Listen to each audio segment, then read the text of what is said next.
네,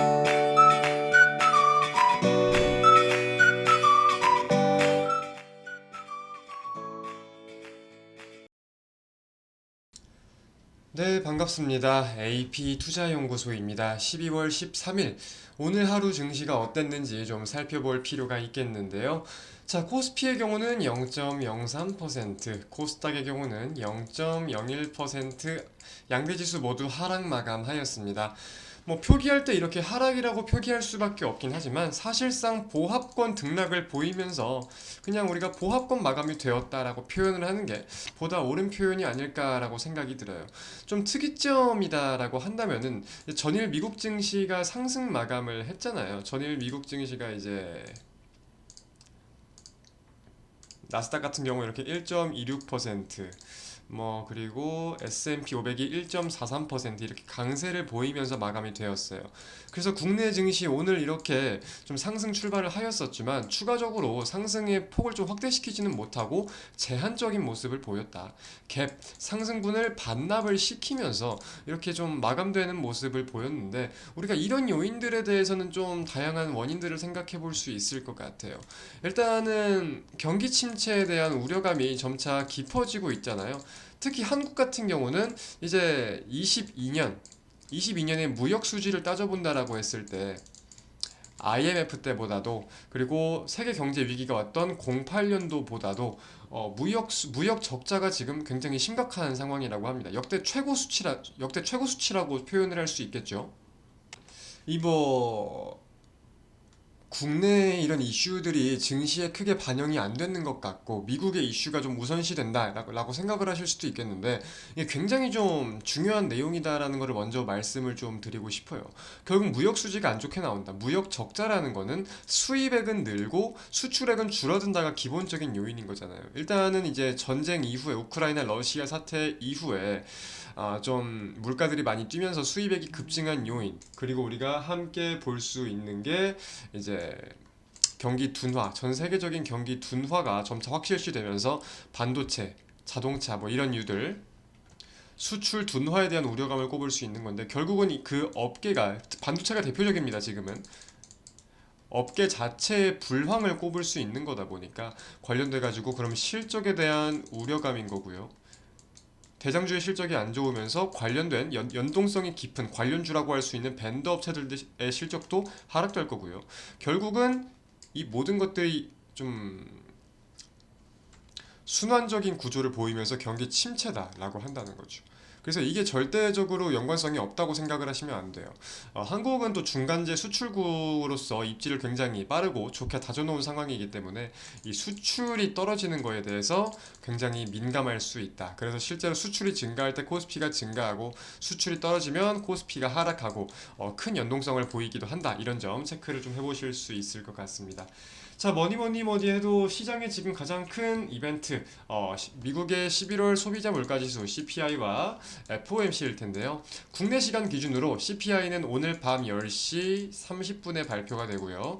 FOMC는 15일, 목요일이죠. 목요일 새벽 4시 04시 발표가 될 예정이라고 합니다. 지금 CPI 시장의 예상 전망으로는 7.3%라고 잡아놨는데 기존적인 CPI가 얼마가 나왔었죠?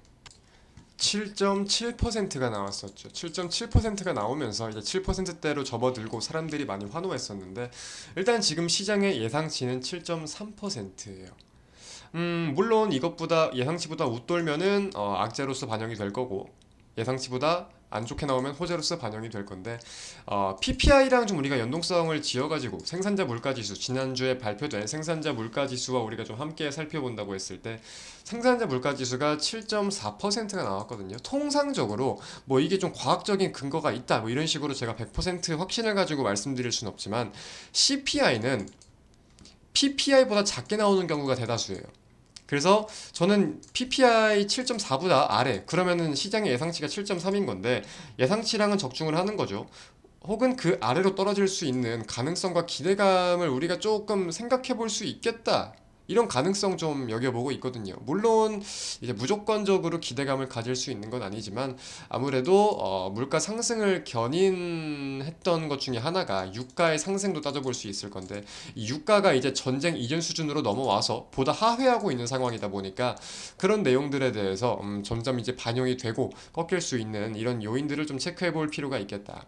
오늘 밤에 지표가 나오면은 단순히 몇 점 몇이 나왔다, 호재다, 악재다 이렇게 따져보지 마시고 좀 세부하게 한번 들어가 보세요. 어떤 요인들이 상승을 견인했고 어떤 요인들이 하락을 견인했는지. 대표적으로 지금 좀 저는 중요하게 보는 게 의료 서비스 부문. 이거는 미국 정부 연은 자체에서 굉장히 중요하게 생각을 합니다. 그리고 중고차 부문 그리고 가솔린 등 에너지와 관련 가솔린, 천연가스 등 에너지. 저는 이 세 개 품목이 지금 좀 화두에 오르지 않을까 생각이 드는데 관련해 가지고 우리가 서비스 부문의 물가까지 서비스 물가 이제 연말연시를 맞이하고 준비를 하면서 아무래도 소비에 대해 소비 지출이 많이 늘기도 하고 관련된 업종들은 그럼 고용도 늘고 이제 활성화가 되는 분위기가 있다 보니까 관련된 물가나 임금들이 좀 어떻게 움직이는지 동향들을 꾸준히 체크해 볼 필요가 있을 것 같아요. 이후에 이제 FOMC가 바로 좀 예정이 되어 있는데 이틀간 진행이 되고 한국 시간 기준 목요일 새벽에 발표가 되죠. FOMC 마찬가지로 지금으로서 이제 12월은 0.50%포인트 빅스텝에 대한 전망이 우세한 상황이지만 여기서 2023년도 어떠한 포워드 가이던스를 제시할 건지 어떤 식으로 통화 정책을 좀 진행을 할 건지 전략에 대해서 파월이 직접 말하는 게 중요하겠다. 시장의 기대감이건 전망이건 다 치우고 결국 이날 파월이 어떤 식으로 발언을 하는지가 굉장히 중요하겠다라고 좀 생각을 하고요. 그렇게 말씀을 드릴 수 있을 것 같습니다. 좀 또 특이점이 있는 내용이라면은 중국 주요적인 내용인데 위드 코로나 전환 기조를 보이고 있잖아요. 이제 뭐 대중교통에서도 좀 많이 탈 수 있는 내용이라던가 타 도시로 이동할 때 PCR 음성 확인서를 의무적으로 제출하는 걸 폐지하는 그런 내용들이 좀 있잖아요. 그런 내용들을 좀 따져보면서 우리가 무조건적으로 기대감만 가지고 호재라고 생각을 했었는데 이후에 지금 확진자가 급증을 하고 있어요. 그러면서 이제 또 중국 같은 경우는 원래 제로 코로나에 대한 기조가 강했던 국가다 보니까 관련해서 어떤 입장을 밝힐지 우리가 살펴볼 필요도 있겠다. 그래서 오늘 한국에서 감기 뭐 제약 이런 관련주들이 가기도 했죠. 약품 수요가 급증하면서 이제 막 뭐랄까 품귀 현상이라고 하죠. 대란이 일어나는 그런 내용들 함께 체크를 해볼 수 있을 것 같습니다. 오늘 하루는 좀 이렇게 마감이 된 것 같고 결국은 이런 대거 이벤트들을 앞둔 눈치 보기 장세가 이어졌다라고 생각이 들어요. 이제 좀 지루한 하루하루가 이어지고 있는데 이번 주 이제 오늘, 내일, 모레 가장 중요한 시간들이 될 것 같으니까 같이 한번 잘 지켜보도록 하겠습니다. 마치도록 하겠습니다. 감사합니다.